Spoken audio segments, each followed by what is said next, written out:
What's up, everybody? Welcome into another episode of Profit Picks. If you are new, we do always start the show by being transparent.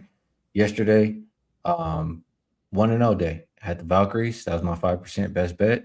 And they won outright. They tried to almost maybe give it away in the fourth quarter, but not really. I mean, it was a pretty easy winner for the whole game. Vino, hopefully you had a good day as well. How you doing today? I'm good, Skee. Good day for myself as well. 3-0 yesterday. The play we left here, the Indiana team total over. Again, to your point, can't trust a team that doesn't play defense. Man, they gave it up to Phoenix, but they scored enough, and that's the side we trusted. So Indiana team total got there, wound up on the sky. Skee, not full game though. First half, either one would have been a winner, but Sky first half did cover, lay 1.5, win by 7. And then in the late game, I was on Golden State as well, plus 2.5. And like you say, we were relatively good from about the mid second quarter time on when they opened it up with a huge run. I was certainly afraid to text you at any point because I wanted to make sure they closed the deal. But they did, played a good game, almost went to the way we expected. Atlanta had a more difficult time with a good defense. Yeah, and Alicia Gray, she did go down in that game too, right? So Mhm. these teams are going to play again tomorrow. We'll get a chance to talk about that. Shout out to everybody in the chat. 3-0 day. That's lovely, Rob. So 3-0 and 1-0, and we were 17-3 before that, right? So 21-3. That's good math, Ski. That's good math. Yeah, it That's doesn't get seven much out of better than every eight. 7 out of every 8 is, I think it's around 87% or something like that. So that's pretty good. No, 78% probably, 79%. Had keep my this up. math I'll wrong. be I'll be doing them shows from Hawaii again very soon. Yeah. Island life. We like that. All right, let's get to some actionable info. Sparks and Tempo, that's the first game we have for today. Opened up as a pick 'em. I do see now minus 1.5. I'll call for Toronto. Total open 181. I think 180. Most shops have 180. We'll call that the consensus. For the Tempo, no Sykes, no Kiki Rice. For the Sparks, no Cam Brink, no Kelsey Plum. Kelsey Plum's going to be out for like 4 weeks, they said. Um, that's a lot of offense missing for both teams, really. So it's tough because it's still two defenses who can't stop anybody. I know you're missing some scoring, but it's still not a game where I feel comfortable betting under, even with that high total of 180. The defense is just so bad. I have to say, as far as the bigs, Sparks seem to have an advantage to me, and it should be a lot more points in the paint for them. That's what I would think. But the guard play, Marina Mabry could light it up. So maybe if you like the tempo, you just play her points, and maybe you choose one of the bigs to play as a prop. But it's tough for me. What do you think for this game, Vino? Yeah, I think it's interesting, Ski, that they open this at 181 for a total. No Kelsey Plum, who, as we know, has been playing at an MVP level, and it only goes down 1 point. To me, that's the most interesting part. It's showing you that, even the money that comes in early on WNBA games doesn't trust either defense with or without Kelsey Plum. Now, Brittany Sykes and Kiki Rice have been out for a while, three, maybe 3 games, I think, and Toronto still managed to score in those 3 games. Their game totals landed 204, 198, and 181. All 3 of those are over what they're asked to get to tonight. The key for Toronto, I think, is that Sabali comes back tonight. So it gives them at least one front court presence. She missed like 5 in a row. She'll be back in the lineup tonight. I often talk about Toronto being weak on the interior, like you just mentioned, and I don't know that her presence makes them solid. Gives them a little bit of interior presence, like I say, scoring wise, maybe defensive wise, but it's hard. It's really hard, like you say, to play under in this ball game. LA is still loaded with scorers. It's just that Kelsey Plum has been so good this year. It's somewhat scary. There was a night where Kelsey Plum was out and the guards didn't shoot well. I don't know that that'll happen here because it's Toronto. So for me, it was a difficult game, but I could see playing the Toronto side in this game. Like I say, they've somehow managed to score 91, 101, and 87 without Brittany Sykes, without Kiki Rice, without Sabali for 3 games straight. So they'll probably score here. And outscoring the Sparks isn't the most difficult thing to do, at least when you're at home. So maybe I would look at Toronto, but I haven't played this game and I don't know that I will. Yeah, I don't think I am either. I think I'm out on this one. So we can move it on over. Guys in the chat says Skee and Rob, thank you, gentlemen, for last night. Did a 14 parlay together off your guys' information. You guys are the best. Keep up the good work. Love to hear that, Sox Nation. Appreciate you. Hopefully we can give out some more good information today. All right, so the next game is Wings and Aces. Opened up as -5, looks like 5.5. Total open 176, and we'll call it 178 right now. Dana Evans is game time. There will be no Janiah Barker or Kennedy Carter for the Aces. Alicia Clark is game time for the Wings. There will be no Odyssey Sims or Alana Smith. The Aces off of that loss in the last game, right? Usually, I mean, Becky didn't crush them out this time, so it wasn't too bad. Too bad of a loss, I guess. But these teams have played a couple times this year. The Wings have won both times. I mean, is this one of those situations where the Wings are just a tough matchup for the Aces? I know the Wings are coming off of an overtime game. Are you maybe getting some, extra point spread value because of that? I don't know. What do you think here, Vino?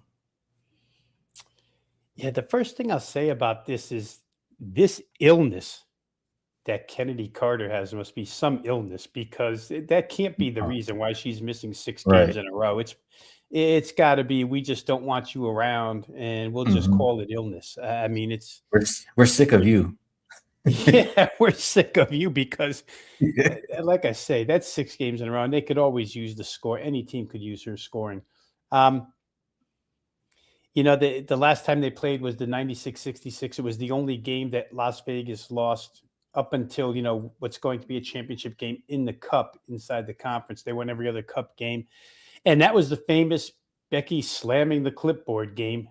She was not happy that night. Like I say, 96-66, nothing went right.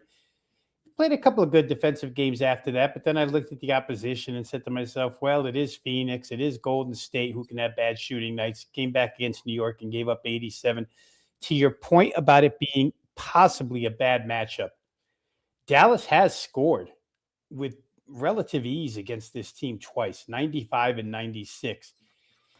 My initial reaction, Skee, was I want to play Las Vegas in maybe an angry mood from a 30-point loss. I don't think they take that lightly when somebody beats them by 30. And then to top it off with the New York loss the other night, kind of a double edge there.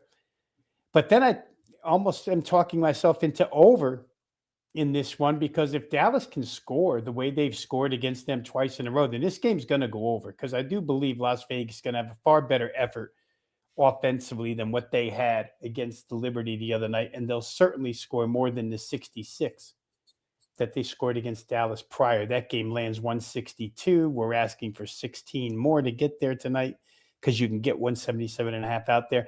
I don't know. I'm kind of torn between which way to go, but I do think I lean Las Vegas as the side and the total over. Las Vegas and over.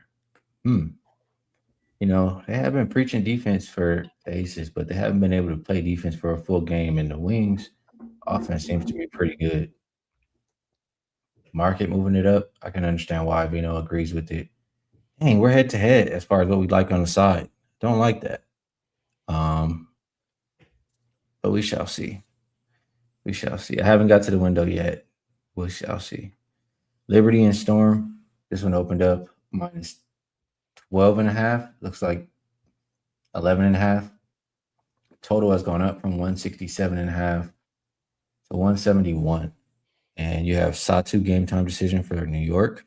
Horston, Ezzy, and Mayer all out for Seattle. Um, I just I just don't like and I don't trust this Seattle team. I know they got some of their bigs back and all that stuff, but I don't trust them. I've seen enough from the Seattle team right now where until they show me some consistency, I'm not messing with them. So it'll be either Liberty or nothing for me, or maybe just expect the Liberty to play solid enough defense, keep this one under something like that. I'm not I'm not betting Seattle. What do you have here, Vino? It's an interesting push upward ski in the total 167 up to one's like just going to be points scored in this game. I don't Seattle's a funny team offensively. They just scored 110 against Dallas. 110 out of Seattle is kind of crazy. 110, 112 they lost. It was overtime, but you get the idea that even in regulation, Seattle scored big in that game. That was on the heels of only 73 against Phoenix, but then it's 89 against Portland, and it's only 72 against Golden State. So kind of a seesaw effect where their offense is concerned. I think when you look at it fundamentally, Seattle does have a couple of bigs that can go up against the New York bigs. That's for sure. And if Satu does not play, it kind of takes one away from New York. But still, fundamentally, New York is the far better team. The problem I have is to me, it's kind of a letdown here. I don't know. Again, I talked about this yesterday, Ski. I don't know how to gauge letdowns in the WNBA. If this were an NBA game, I think I would certainly be on the dog plus 12. However, the WNBA just doesn't work the same way as the NBA does. And New York, I don't know, the win off Las Vegas, it seemed to me in watching that game the other night that they put 100% maximum effort into that game. And they have that game upcoming. They even have a game in between. This one is a 12-point favorite on the road. I don't know how much they care. Their defense has at times lacked as well.